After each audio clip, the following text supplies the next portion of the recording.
खबर हाथरस से है, जहां रबी विपणन वर्ष 2026 से 27 के तहत जनपद में 17 मार्च से गेहूं खरीद शुरू होगी। इस संबंध में कलेक्ट्रेट सभागार में क्रय केंद्र प्रभारियों के लिए प्रशिक्षण कार्यशाला आयोजित की गई, जिसमें जिलाधिकारी अतुल वत्स ने अधिकारियों को आवश्यक दिशा निर्देश दिए।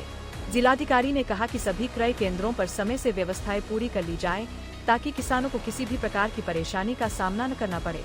उन्होंने अधिकारियों को निर्देश दिया कि किसानों का अधिक से अधिक पंजीकरण कराया जाए और क्रय केंद्रों पर आवश्यक उपकरण उपलब्ध कराए जाएं।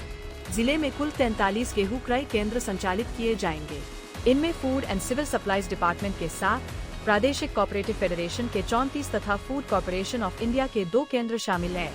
इन केंद्रों पर किसानों से 2,585 रुपए प्रति क्विंटल के समर्थन मूल्य पर गेहूं खरीदा जाएगा, जो पिछले वर्ष की तुलना में 160 रुपए अधिक है।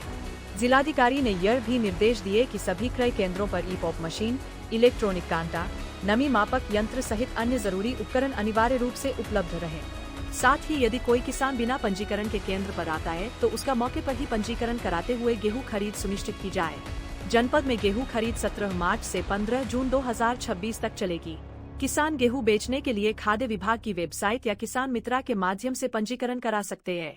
आज गेहूं क्रय केंद्रों के संचालन और गेहूं खरीद के विषय में बैठक की गई थी मेरे द्वारा, और उस बैठक में सभी सचिवों द्वारा और प्रबंधक और बाकी अन्य लोग जो इसमें सदस्य हैं उनके द्वारा प्रतिभाग किया गया। सभी को निर्देश दिया गया है कि शुचितापूर्ण हमें अपने क्रय को संपन्न कराना है। जनपद का जो कुल लक्ष्य है, पिछले कुछ वर्षों का जो अनुभव है उसमें पाया गया है कि जनपद के लक्ष्य के सापेक्ष कम गेहूं यहाँ पे क्रय किया जाता है, क्योंकि गेहूं की पैदावार इस जनपद में कम है। बट फिर भी ऐसे जो ब्लॉक जो हमने चिन्हांकित किए हैं जिसमें अच्छा खासा किसान गेहूं बोता है, जैसे सिकंदराव और अन्य जो ब्लॉक हैं, तो उसमें पर्याप्त मात्रा में क्रय केंद्र हैं। क्रय केंद्रों की समुचित व्यवस्था हो, किसानों के लिए उसमें समुचित व्यवस्था की जाए, उनके लिए शेड बनाया जाए और बैठने के लिए और पानी पीने के लिए व्यवस्थाएं की जाए, और साथ ही साथ जो नमी मापक यंत्र हैं और लगातार इसका उठान होता रहे, इस चीज़ के निर्देश दिए गए हैं। साथ ही एक चीज़ जो मेरे संज्ञान में डाली गई वो ये है कि जनपद में बोरों की संख्या कम है, तो ये निर्देश दिया गया है कि बोरों की